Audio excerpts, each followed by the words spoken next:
Hello दोस्तों, मैं वापस आ गई हूँ एक नई कहानी के साथ। दुष्यंत एवं शकुंतला की कथा। एक बार हस्तिनापुर नरेश दुष्यंत शिकार खेलने के लिए वन में गए। जिस वन में वे शिकार के लिए गए उसी वन में कण्व ऋषि का आश्रम था। कण्व ऋषि के दर्शन करने के लिए महाराज दुष्यंत उनके आश्रम पहुँच गए। पुकार लगाने पर एक अति सुंदर कन्या ने आश्रम से निकलकर कहा, हे राजन, महर्षि तो तीर्थ यात्रा पर गए हैं, किंतु आपका इस आश्रम में स्वागत है। उस कन्या को देखकर महाराज दुष्यंत ने पूछा, कन्या कौन हो तुम? कन्या ने कहा, मेरा नाम शकुंतला है और मैं कण्व ऋषि की पुत्री हूँ।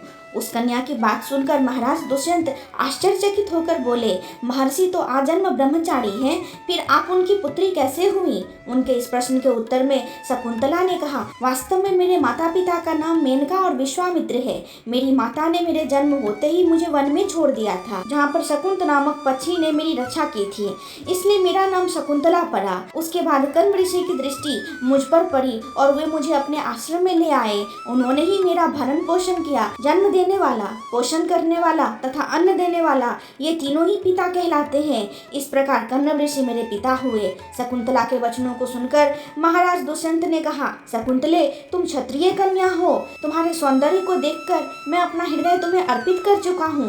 यदि तुम्हें किसी प्रकार की आपत्ति न हो तो मैं तुमसे विवाह करना चाहता हूँ। शकुंतला भी महाराज दुष्यंत पर मोहित हो चुकी थी, अतः उसने अपनी स्वीकृति प्रदान कर दी। दोनों ने गंधर्व विवाह कर लिया। कुछ काल महाराज दुष्यंत ने शकुंतला के साथ विहार करते हुए वन में ही व्यतीत किया। फिर एक दिन वे शकुंतला से बोले, शकुंतला, मुझे अब अपना राज्यकार्य देखने के लिए हस्तिनापुर प्रस्थान करना होगा। महर्षि कण्व के तीर्थ यात्रा से लौट आने पर मैं तुम्हें यहाँ से विदा कर अपने राजभवन ले जाऊंगा। इतना कहकर महाराज ने शकुंतला को अपने प्रेम प्रतीक के रूप में अपनी स्वर्ण मुद्रिका दी और हस्तिनापुर चले गए। एक दिन उनके आश्रम में दुर्वासा ऋषि पधारे। महाराज दुष्यंत के विरह में लीन होने के कारण शकुंतला को उनके आगमन का ज्ञान भी नहीं हुआ और उसने दुर्वासा ऋषि का यथोचित सत्कार नहीं किया। दुर्वासा ऋषि ने इसी अपना अपमान समझा और क्रोधित होकर बोले, बालिके, मैं तुझे शाप देता हूँ कि जिस किसी के ध्यान में लीन होकर तूने मेरा निरादर किया है वह तुझे भूल जाएगा।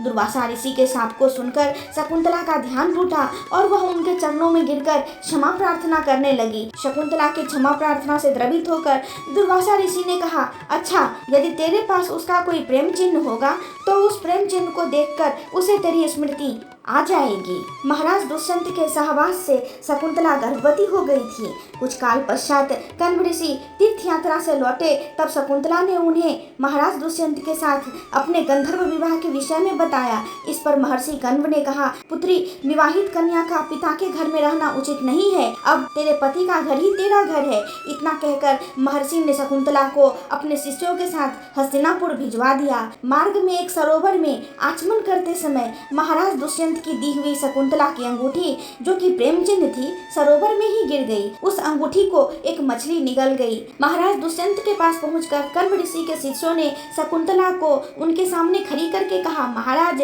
शकुंतला आपकी पत्नी है, आप इसे स्वीकार करें। महाराज तो दुर्वासा ऋषि के शाप के कारण शकुंतला को भूल चुके थे, अतः उन्होंने शकुंतला को स्वीकार नहीं किया और उस पर उल्टा होने का लांछन लगाने लगे। शकुंतला का अपमान होते ही आकाश में जोरों की बिजली कड़क उठी और सबके सामने उसकी माता मेनका उसे उठा ले गई। जिस मछली ने शकुंतला की अंगूठी को निगल लिया था, एक दिन वह एक मछुआरे के जाल में जा फंसी। जब मछुआरे ने उसे काटा तो उसके पेट से अंगूठी निकली। मछुआरे ने उस अंगूठी को महाराज दुष्यंत के पास भेंट के रूप में भेज दिया। अंगूठी को देखते ही महाराज को शकुंतला का स्मरण हो आया और वे अपने कृत्य पर पश्चाताप करने लगे। महाराज ने शकुंतला को बहुत ढूंढवाया, किंतु उसका पता नहीं चला। कुछ दिनों के बाद देवराज इंद्र का निमंत्रण पाकर देवासुर संग्राम में उनकी सहायता करने के लिए महाराज दुष्यंत इंद्र की नगरी अमरावती गए। संग्राम में विजय प्राप्त करने के पश्चात जब वे आकाश मार्ग से हस्तिनापुर लौट रहे थे तो मार्ग में उन्हें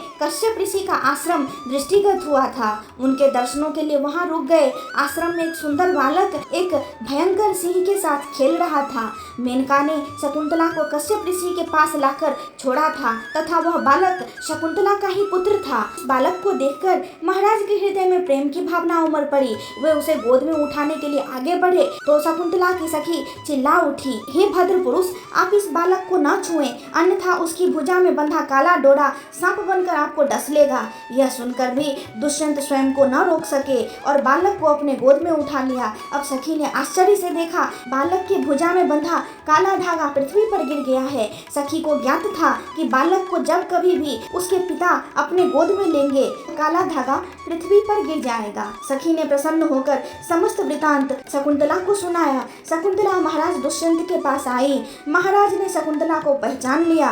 उन्होंने अपने कृत्य के लिए शकुंतला से क्षमा प्रार्थना किया और कश्यप ऋषि की आज्ञा लेकर उसे अपने पुत्र सहित अपने साथ हस्तिनापुर ले आए। महाराज दुष्यंत और शकुंतला के उस पुत्र का नाम भरत था। बाद में वे भरत महान प्रतापी सम्राट बने और उन्हीं के नाम पर हमारे देश का नाम भारतवर्ष हुआ।